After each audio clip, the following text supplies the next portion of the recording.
Finally, I heard it fall that time. I know it's dead. Where is it? Where? Grasping at this damn darkness ahead of me, I feel the floor of whatever I'm standing on. The surface, though, is as smooth as the surface of water. I can feel my hands glide against it. Finally, my hands meet with something. It jiggles underneath my touch. The one thing I am thankful for in this damn void is the fact that I can't see these monsters anymore.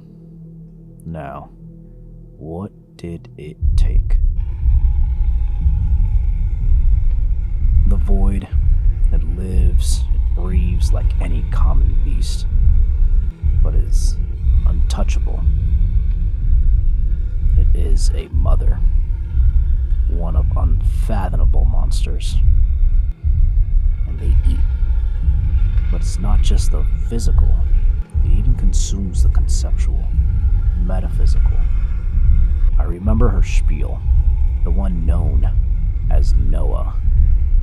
She came down from the Black Sea above, between the two moons, our great twin watchers. Impossibly delicate, and yet she looked just as haunting as the void creatures. Noah landed before me, and despite any attempt, I couldn't tear my eyes away.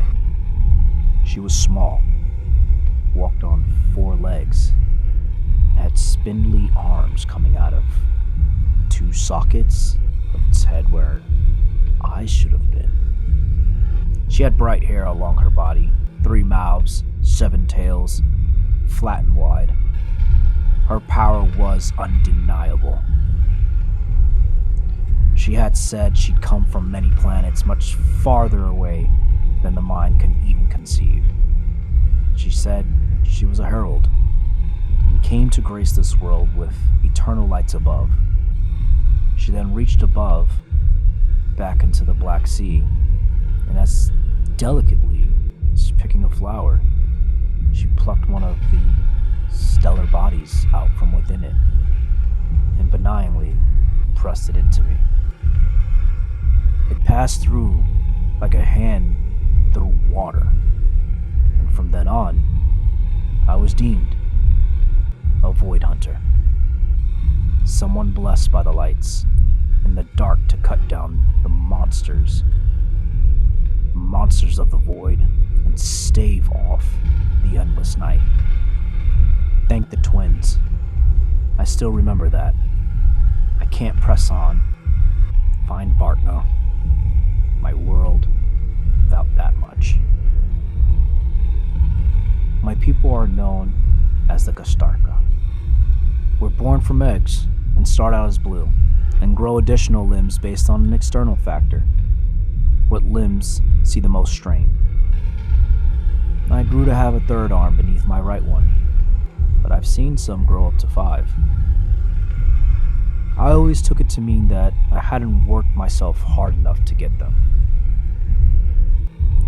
What else? Vartna. Yes. For now, I still remember her. How our fingers interlocked when no one but the twins watched us. The look of her eyes as the stellar bodies glistened in them. The feel of her skin, as supple as a leaf. I remember her tenderness, her loving embrace. The nights we spent together, gazing back at the diligent, skybound twins, wondering what secrets the Black Sea held beyond them. I wish I never had to know.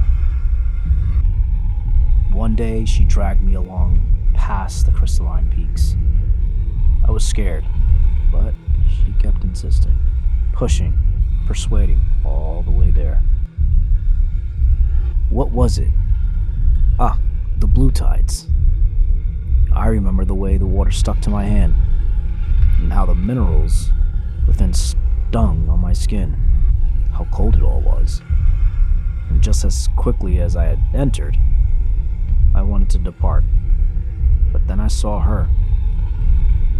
She danced in the water, waist deep, as if it didn't affect her at all. She was mesmerizing. So much so that I ended up joining her. We danced until the sun began to dip past the horizon. We could hardly walk back, but we never forgot it. I never will. More specifics. I need more. Her skin, pink. Is that weird? I don't know anymore. It's gone. Was she taller? Or shorter? No, that's gone too. No. I hear an aria approaching. It's hauntingly beautiful. Beckons me closer. But I don't know what lies. The sound of its hulking body dragging along the ground follows its ethereal voice. Disturbance to this harmony. There! I felt the feedback with the way my weapon jiggled. That's another one. The crescent eclipse. It's the name of my implement. When Noah was at my side, she had called it an axe. It serves similar to the purpose of a Something collides with my side, interrupting my recollection. A lanky limb that moves like a whip. Pain stings my side. I barely have the strength to keep on my feet after that one. But I know it'll mean my death if I pause. I rush in. I raise my weapon to the sky and swing down at the source of this melody. I feel it again. I hear its music exchange for a ghastly wail. No time to waste. I feel the floor shake. The weight of its body colliding with the ground. Its screams pause permanently. I think this was larger than the last one. How long can I keep this up for? No, I can't think about that. There's something here. It can't all disappear. The power of the sun inside me preserves me. It can't be all that's left if I survived. Vartna, the eyes of the great watchers, my home, I can find them. I was right there when they were swallowed. They can't be too far behind.